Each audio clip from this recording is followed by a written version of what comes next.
summer of 1915 to take a long, hard look at her. She has not stood still this long since she began to walk, and she will not stand still this long again while she is breathing. Aimee is 24 years old. She is in the bloom of health, quite beautiful by any standards, with pointed features that are curiously both angelic and fox-like. She is particularly beautiful now in repose, her full lips concealing rows of long, even teeth. Later, when she smiles her dazzling smile or laughs, the upper lip will draw back over the slightly protruding teeth with an effect that might be described as horsey. This is the single defect, a minor one. There is an almost terrifying symmetry in the face, as if it were a half face folded over. Now, with her eyes and mouth closed, we may admire the brow, high and broad, the straight hairline, the Hellenic nose. Most of us have a light and dark hemisphere to our faces. Aimee's is one oval of light. After hundreds of thousands of photographs, the face will merely seem, particularly in profile, a period piece. It will conjure up the style of the teens and 20s, long, angular, Greek revival influenced by Art Deco. Hers was one of the faces that expressed for millions the character of an era, passionate, ironic, tragic. Her body, as the white cotton dress displays it, comes as something of a surprise. The long, graceful neck leads to broad shoulders and muscular arms now upraised, the arms of a laundress. Her breasts and buttocks are ample and roundly proportioned. It is a buxom peasant body upon sturdy legs. From the neck down, she looks like the farmer's daughter of 1,000 bawdy stories, the girl you hitch to the plow when the horse gets tired.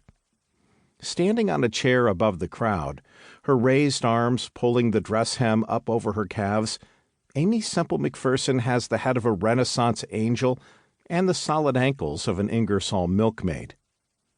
Now we are going to consider how she got herself into this position, and what, in her animated stillness, she is doing. As the first question is easier to answer than the second, we will begin with the story of Aimee's past before trying to explain what precisely she was doing to cause a scene in Mount Forest, Ontario, in the summer of 1915. Aimee's parents. She was born in a farmhouse near Salford, Ontario.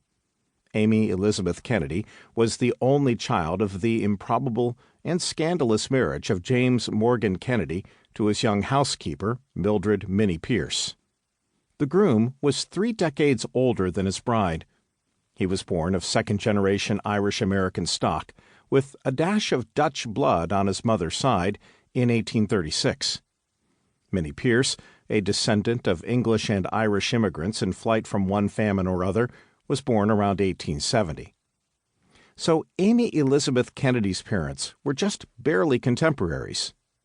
It was more common then for men to marry much younger women, but the age gap between this couple had an almost biblical aura, like the patriarch and his handmaiden. Photographs of James Kennedy reinforced the impression. The dignified farmer and road engineer, a tall, well-proportioned old man with white hair and beard trimmed carefully above his bow tie, who looks remarkably at ease in a dress suit for a farmer. He has a strong, mystical Irish face, and his eyes twinkle with humor. He will need it to live with his child bride, and later to manage the outbursts of his youngest daughter.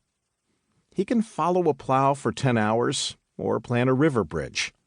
At the age of 80, James will be able to get down on all fours at his grandson's bidding and make a fine play horse for the boy to ride. His marriage to Minnie Pierce was his second. James was married for the first time in the early 1860s to Elizabeth Hoag.